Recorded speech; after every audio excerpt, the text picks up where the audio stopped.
Dans un petit village au cœur de la savane africaine, vivait un jeune homme nommé Maury. Il était griot, héritier d'une longue lignée de conteurs et de gardiens des traditions. Bien que respecté pour son talent à narrer les légendes, Maury rêvait de bâtir un avenir différent. Il voulait que son village prospère, non seulement en esprit, mais aussi économiquement.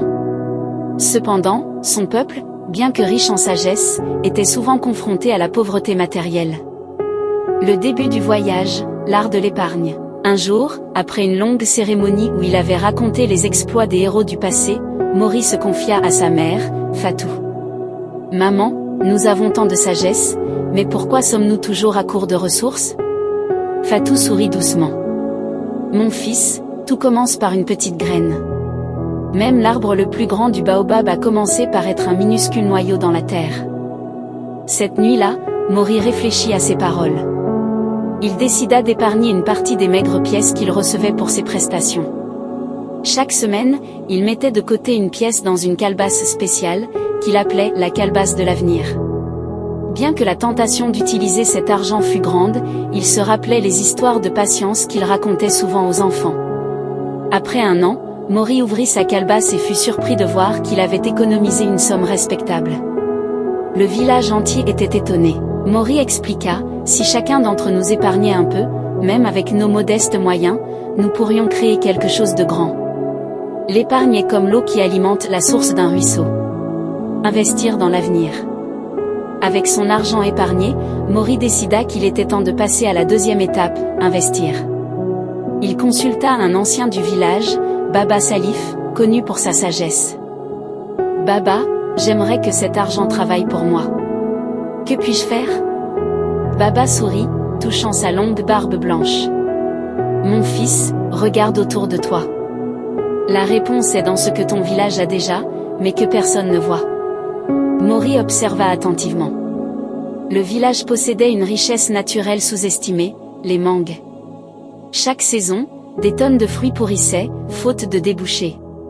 Maury utilisa ses économies pour acheter des paniers et louer un âne. Il entreprit de collecter les mangues des villageois et de les transporter à la ville voisine pour les vendre. L'investissement fut un succès. Non seulement Maury gagna davantage, mais il partagea également ses bénéfices avec les villageois qui lui avaient fourni les fruits. La communauté commença à comprendre l'importance d'utiliser ces ressources pour générer de la richesse. La force de l'entrepreneuriat. Fort de son expérience, Maury rêvait plus grand. Il ne voulait pas seulement vendre des mangues, il voulait transformer ces fruits en produits à valeur ajoutée, comme des jus et des confitures.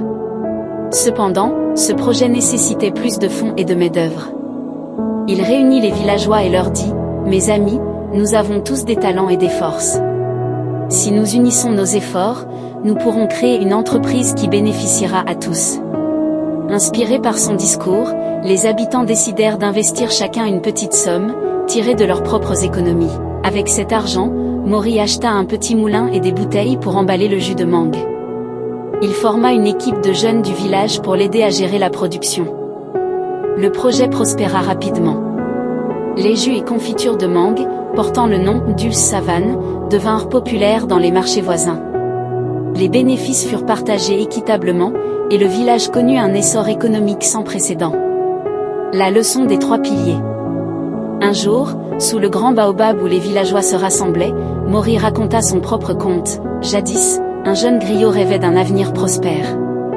Il découvrit 3 piliers qui, ensemble, soutiennent la richesse, l'épargne, l'investissement, et l'entrepreneuriat. L'épargne, c'est planter une graine. L'investissement, c'est arroser cette graine pour qu'elle pousse. L'entrepreneuriat, c'est faire grandir cet arbre et partager ses fruits avec toute la communauté. Les villageois applaudirent, reconnaissants pour les leçons qu'ils avaient apprises. Grâce à Maury, leur vie avait changé, et ils avaient maintenant une vision claire de la prospérité. Un avenir radieux. L'histoire de Maury montre que la prospérité financière n'est pas réservée à quelques privilégiés. Elle repose sur des principes universels, accessibles à tous, épargner, investir et entreprendre. Dans un monde souvent marqué par les inégalités, ces piliers peuvent transformer des rêves en réalité, surtout lorsqu'ils sont mis en œuvre avec courage, détermination et solidarité. Partagez vos réflexions dans les commentaires. Quel est le pilier que vous pratiquez déjà ou souhaitez développer?